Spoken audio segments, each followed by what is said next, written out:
요한복음 20장 30절에서 31절 말씀, 우리 두 절입니다. 우리 같이 합독하도록 하겠습니다.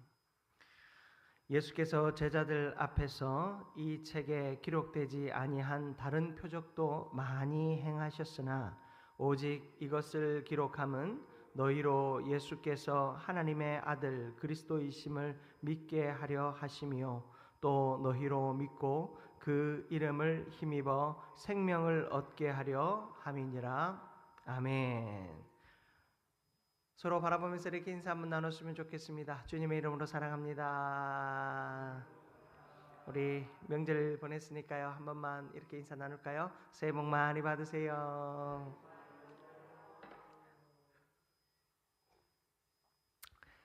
명절 여러분 잘 보내셨죠? 네, 귀한 명절을 통하여 또 가족 친지들 만나면서 또 하나님께서 예비하신 또 은혜들을 다 누리신 줄 믿습니다. 우리에게 가족은 늘 기도의 제목입니다. 우리 가족들을 위해 기도하고 또 축복하고 그들의 삶을 위해 항상 하나님 앞에 엎드리는 우리 모두가 되기를 바랍니다. 그리하여 우리 모두가 함께 응답받고 또 가정에 예수 그리스도 중심의 거룩한 그 구원의 역사들이 날마다 이루어질 수 있기를 주님의 이름으로 축복합니다. 오늘은 이 요한복음 20장 30절과 31절의 말씀을 가지고 기록의 목적이라는 제목으로 함께 말씀을 나누겠습니다.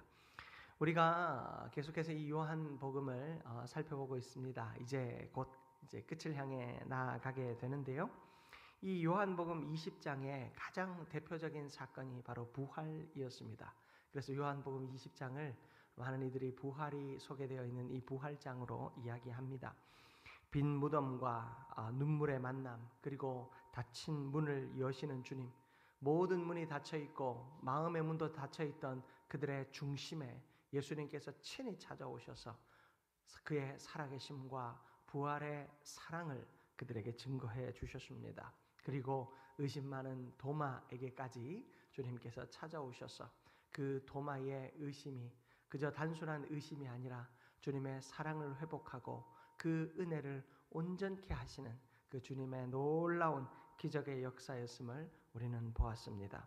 그리고 부활의 증거가 수도 없이 이 장에서 제시되어지고 있음을 봅니다. 그런데 요한은 마지막에 이 모든 이야기를 왜 기록했는지 분명히 말해줍니다. 우리가 읽은 본문 말씀을 보면 31절에 오직 이것을 기록함은 이라고 이야기하고 있죠. 오늘 우리가 살펴볼 말씀은 이 요한복음의 결론이자 동시에 우리를 믿음의 자리로 초청하시는 주님의 초대이기도 합니다. 요한은 분명히 말합니다. 당신은 이 읽은 말씀을 어떻게 살아내며 응답하며 살아갈 것인가? 그 말씀에 대하여 응답하는 너희의 삶이 어떠해야 할지 오늘 결단하라라고 이야기하고 있습니다. 오늘 말씀을 통해 그러한 부름 앞에 응답하는 우리 모두가 되기를 주님의 이름으로 축복합니다. 첫 번째로 살펴볼 것은 표적을 구경하지 말고 믿음으로 응답하라라는 것입니다. 오늘 본문 30절을 보십시오. 요한은 이렇게 말합니다. 예수께서 제자들 앞에서 이 책에 기록되지 아니한 다른 표적도 많이 행하셨으나, 이 말은 중요한 사실을 전제로 하고 있지요. 예수님의 능력은 성경에 기록된 것보다 훨씬 많다라는 겁니다. 예수님께서 행하신 일은 성경에 기록된 것만으로 설명할 수 없다라는 것을 이야기합니다. 그렇다면 왜 요한은 이 모든 기적을 다 기록하지 않았을까요? 그 이유는 기적이 많다고 어쩌면 믿음이 생기는 것이 아니기 때문이 아닐까 생각해 봅니다. 표적이라고 하는 것은 절대 믿음을 대신하지 못합니다. 어떤 사건, 현상이 일어나는 것, 그리고 그것을 바라보는 내 시각, 특별히 그것을 어떤 놀라운 일로 바라보는 그것으로 인하여 놀라는 나 자신이 믿음이 있다라고 절대 말할 수 없는 것입니다. 표적은 언제나 믿음으로 나아가게 하는 표지판일 뿐입니다. 여러분, 저는 어릴 때 굿하는 것을 제법 봤어요. 동네에서 이제 굿을 하면 동네가 시끌벅적합니다. 어찌나 시끄럽게 하는지. 실제로 칼을 타는 사람도 보았고, 참 그런 모습들을 보면 저게 그때는, 지금 보면 저게 광기지라는 생각밖에 안 들어요. 예. 그런데 그때는 사람들이 다 그 모습을 보면서 놀라고 두려워하고 그랬어요. 진짜 저 무당이 이 구슬을 할 때 진짜 신이 뭔가 임하는구나, 뭔가 기적이 일어나는구나 보며 놀랐습니다. 그러나 여러분, 제가 어릴 때 그걸 보고 놀랐다고 해서 그것을 제가 신앙하는가, 믿고 있는가? 아니라는 거예요. 여러분, 우리가 놀라는 것으로 그것을 믿음이다 말할 수 없어요. 믿는 사람이라면 그걸 보면서 놀라지 말아야 되느냐? 그런 건 아니라는 거죠. 반대로 예수님께서 행하신 수많은 이적들을 보면서 사람들이 놀랐습니다. 그러면 그 놀란 그들이 다 믿음의 반응을 한 것입니까? 그것도 아니라는 것입니다. 표적이 절대 믿음을 대신할 수 없습니다. 우리가 신앙생활 하면서 어떤 기적을 바랄 때가 있어요. 그런 기적이 내 안에서 뭔가 일어난다고 해서, 내 눈앞에서 어떤 기적이 펼쳐진다고 해서 그것을 어떤 믿음의 눈으로 내가 바라볼 수 있는가? 그것이 하나님께서 행하신 일인가? 여러분, 그 어떠한 것에서도 우리는 그 현상이 믿음을 대신할 수 없다는 거예요. 표적은 언제나 믿음으로 나아가게 하는 표지판이요 나침반일 뿐이에요. 그 표적을 바라보며 하나님이 저렇게 역사하시는 나를 깨달을 뿐이에요. 그 표적에 머물러 있으면 우리는 끊임없이 그 표적을 사모하고 기적을 사모하고, 그게 끝이죠. 그것이 일어나지 않으면 주님을 떠납니다. 그 기적이 일어나지 않으면 주님은 나와 상관없는 사람이라고 생각해요. 그래서 하나님은 때로는 우리에게 표적을 보여주실 때가 있지만 그 표적을 보여주시지 않을 때가 있어요. 그 표적을 보여주지 않으실 때는 우리에게 무엇을 원하십니까? 보지 않고도 믿는 믿음. 바로 도마에게 말씀하셨던 그 믿음의 자세를 우리에게 받기를 원하시는 것입니다. 고린도전서 1장 22절에서 23절을 제가 읽어드릴게요. 유대인은 표적을 구하고 헬라인은 지혜를 찾으나 우리는 십자가에 못 박힌 그리스도를 전하니 유대인에게는 거리끼는 것이요 이방인에게는 미련한 것이로되. 유대인들은 끊임없이 표적을 구했어요. 예수가 진짜 하나님의 아들이거든 너가 우리에게 기적을 보여라, 그 증거를 보여라 이야기합니다. 헬라인은 지혜를 찾습니다. 헬라인은 이 땅에 그런 위대한 학문과 지식, 그것으로 만족함을 누립니다. 헬라인은 예수를 바라보며 지식을 구했기에 요한은 이 유대인 헬라인들에게 예수를 로고스, 그들이 말하는 철학의 가장 기본 진리를 가지고 예수님을 설명하려고 했던 거예요. 유대인은 표적을 구하고 헬라인은 지혜를 구합니다. 그러나 우리는 십자가에 못 박히신 예수 그리스도. 여러분, 십자가에 못 박히신 예수 그리스도는 죽은 예수잖아요. 죽은 예수예요. 어느 누구에게도 능력이 되지 않습니다. 그러나 하나님은 그것이 능력이 되게 했어요. 내가 뭔가 드러낼 수 있을 것이 있어서, 내 손에 쥔 것이 있어서, 보여줄 것이 있어서 그들 앞에 전하는 것이 아니라 실패요, 아무것도 없는 그 예수 그리스도의 십자가를 우리는 전합니다. 보여줄 것도 없고 드러낼 것도 없습니다. 세상은 그를 실패자라 말합니다. 그러나 우리가 그 십자가를 전할 때 하나님께서 역사하시는 겁니다. 유대인들에게 십자가를 전하면 거리끼는 것, 불편한 것, 원하지 않는 것이요. 이방인에게는 미련한 것이죠. 로마의 법령에서 그런 정치범이나 추악한 범죄자나 달린 십자가에 달린 예수가 전한 복음, 전한 메시지, 지식, 그건 쓸모없는 지식이라고 사람들은 이야기했을 것입니다. 그렇게 고린도전서 1장 22절과 23절은 십자가에 대하여 유대인에게 헬라인에게는 아무 의미 없는 것이지만 그럼에도 불구하고 우리가 증거할 때 그 십자가의 생명과 능력을 하나님이 우리의 심령 가운데 넣어주셨어요. 그래서 저와 여러분이 예수 그리스도를 주인으로 모시며 살아갈 수 있게 된 것 아닙니까? 누가복음 23장에 보면 헤롯 안디바라는 사람이 등장합니다. 예수님이 빌라도에게 신문을 받으실 때 빌라도는 이 예수님이 갈릴리 출신이라는 사실을 알고 그를 헤롯 안디바 총독에게 보냅니다. 성경은 이렇게 기록합니다. 누가복음 23장 8절에 보면 헤롯이 예수를 보고 심히 기뻐하니 이는 그의 소문을 들었으므로 보고자 한지 오래였고 또한 무엇이나 이적 행하심을 볼까 바랐더라. 이 헤롯 안디바는 예수님을 만나고 싶어 했어요. 좋은 기회에 그 빌라도에 의해서 자신에게로 예수가 넘겨졌을 때 그는 쾌재를 불렀습니다. 드디어 이 예수를 내가 만나는구나. 여기서 우리는 헤롯의 마음을 봅니다. 그는 진리를 듣고 싶었던 것이 아니었습니다. 회개하고 싶었던 것도 아닙니다. 예수가 전하는 복음을 듣고 나도 내 죄를 뉘우치고 그 주님의 제자가 되어야지. 그런 마음이 있었던 거 아니라는 거예요. 그는 단순히 기적이 보고 싶었어요. 눈먼 자의 눈을 뜨게 하고 안진뱅이를 걷게 하고 38년 된 병자를 일으키는 그 기적을 보면 소문으로만 들었어요.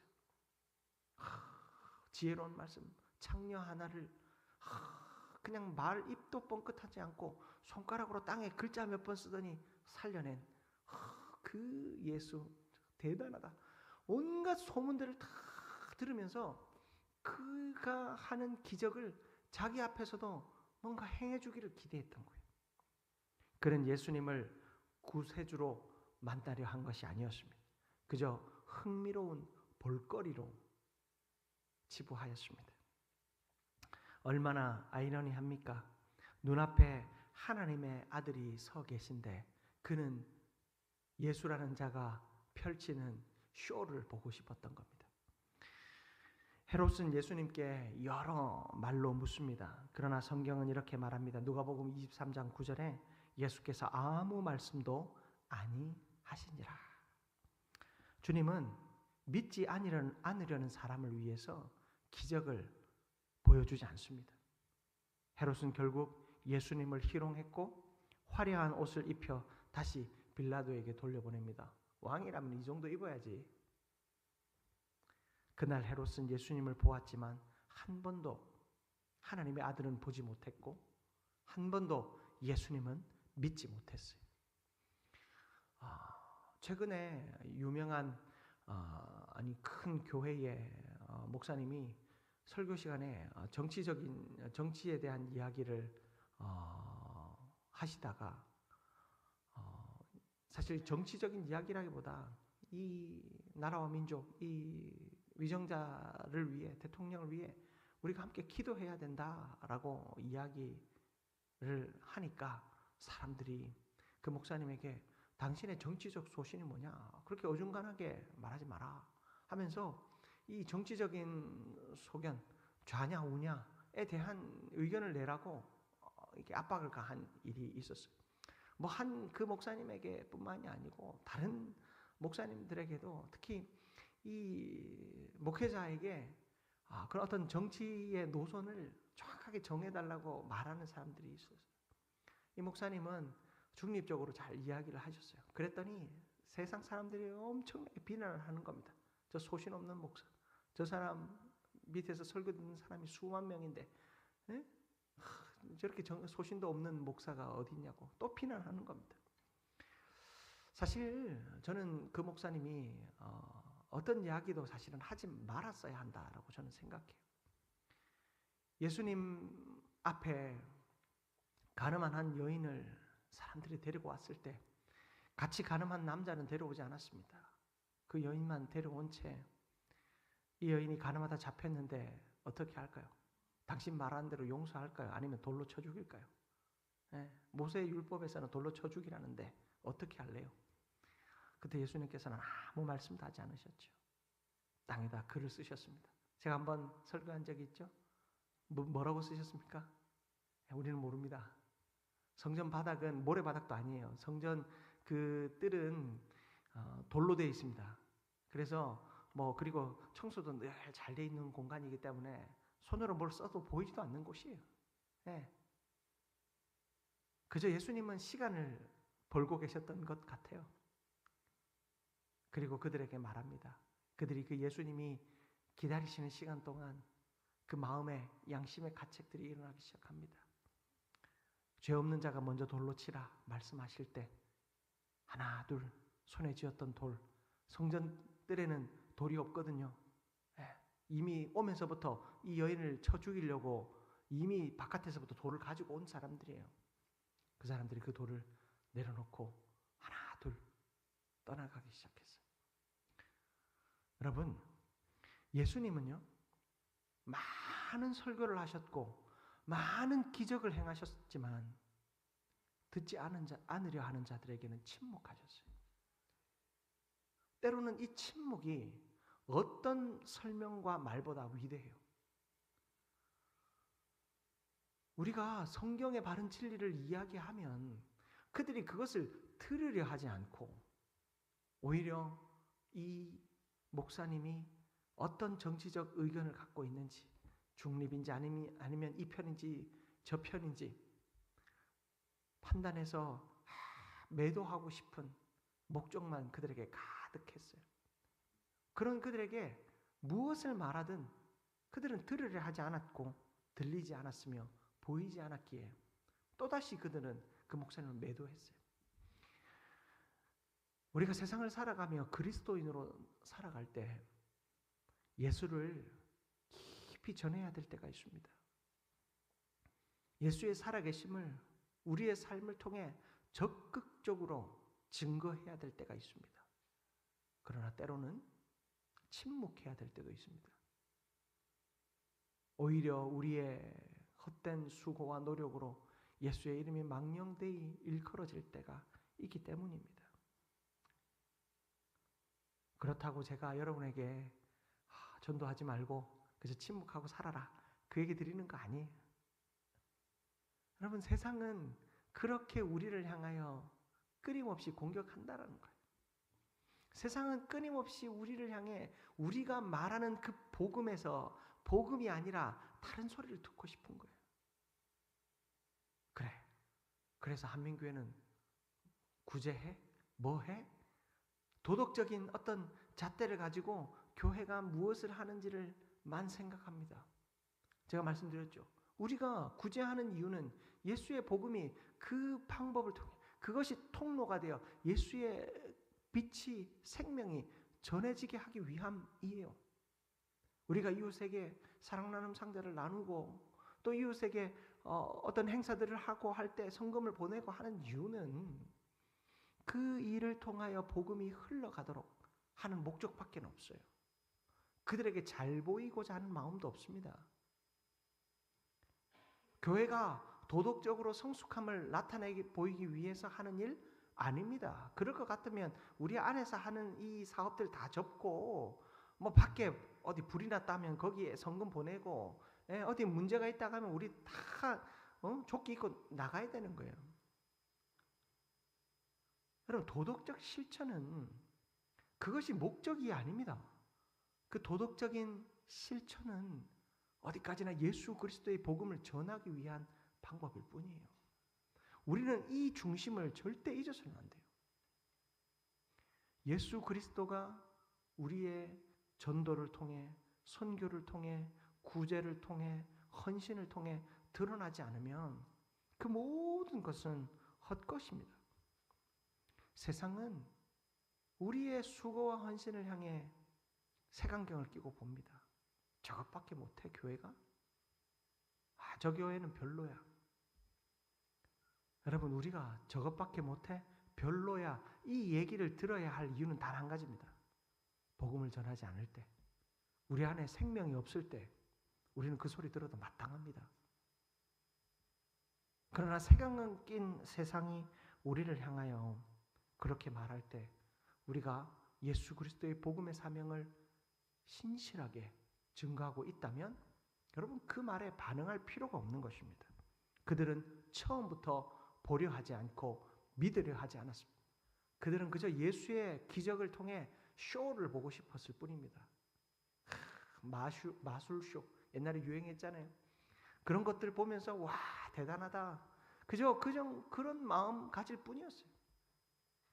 그러나 우리는 쇼가 아니라 살아계신 예수 그리스도의 생명을 증거하는 공동체인 줄 믿습니다. 우리의 복음 전함이 쇼가 아니라 예수의 사랑을 전하는 온전한 생명의 실천임을 기억하며 여러분, 오늘도 겸손히 세상의 시선을 거절하고 온전히 그들에게 예수 그리스도만을 증거하는 우리가 되기를 축복합니다. 두 번째로, 예수님을 아는 데서 멈추지 말고 그리스도로 고백할 줄 알아야 합니다. 요한은 오늘 이 요한복음의 기록 목적을 분명히 말합니다. 31절을 보십시오.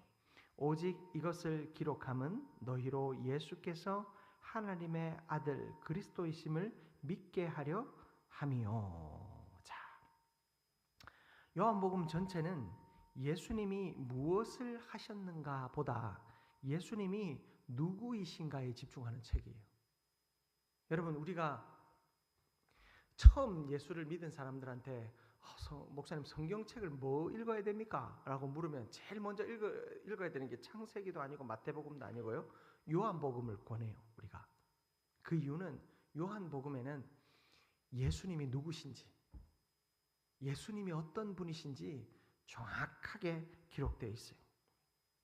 여러분, 이 요한복음의 기록 목적은 예수께서 하나님의 아들 그리스도이심을 믿게 하려 하심이라. 여러분, 예수께서 하나님의 아들 그리스도이심을 믿게 하려 함이다. 여러분, 이것이 바로 요한복음의 기록 목적입니다.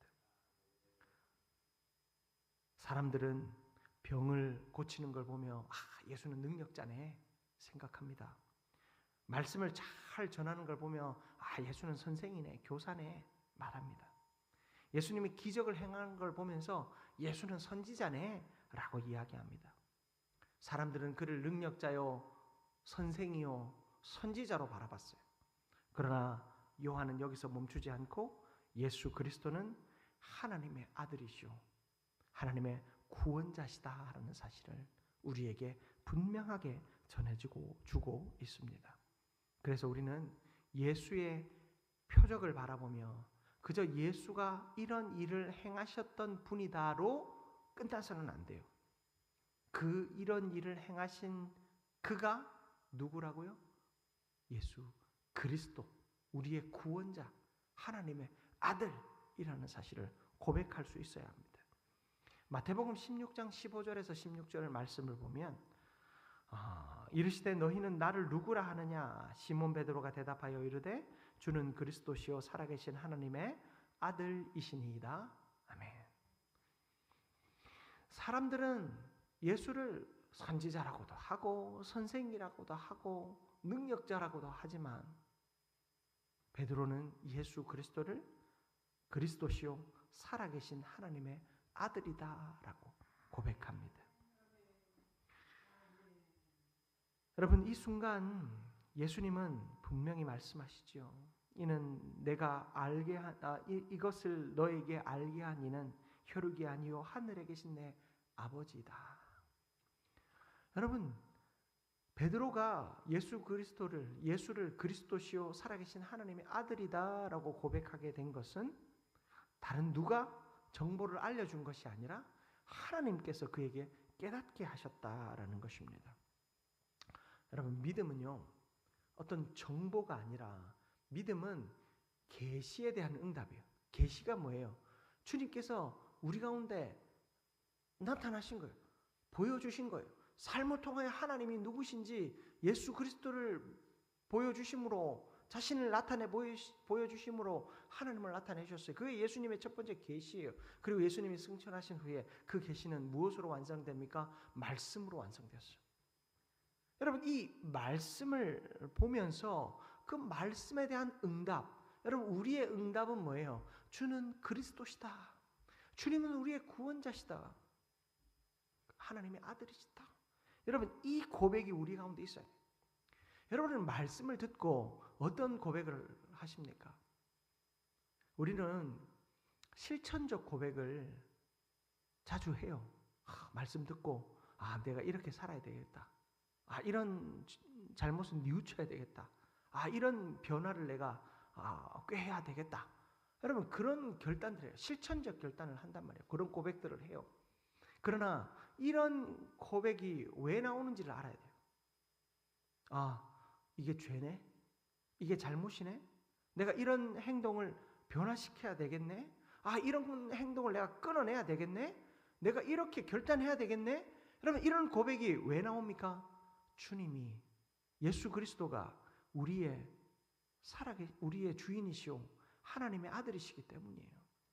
예수가 그리스도이시기 때문에, 그가 우리의 구원자시고 우리를 영원한 죽음에서 살리신 분이시기 때문에 그 기쁨과 감격 속에서 내 죄를 고쳐가는 거예요. 예수께서 나를 구원하셨지. 그러니 나도 이 구원을 전하기 위해 전도해야지. 식당에서 봉사해야지. 교회를 청소해야지. 성가대에서 찬양을 해야지. 여러분, 이런 고백들이 예수가 나의 주인이시기에, 예수가 그리스도시기에 나타나는 응답이요, 우리의 삶의 결단이요, 고백인 것입니다. 사랑하는 성도 여러분, 이 중심을 우리가 잃지 마십시다. 예수 그리스도가 언제나 드러나고 예수 그리스도가 나의 삶의 주인이심을 날마다 고백하는 그 고백 가운데 여러분, 우리의 행동의 결단들이 나타나기를 축복합니다. 이 중심을 잃어버리면 우리가 어느새 헌신하고 충성하고 열심히 봉사하다가도 길을 잃어버리는 거예요.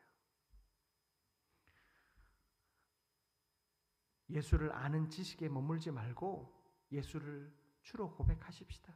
존경은 삶을 바꾸지 못합니다.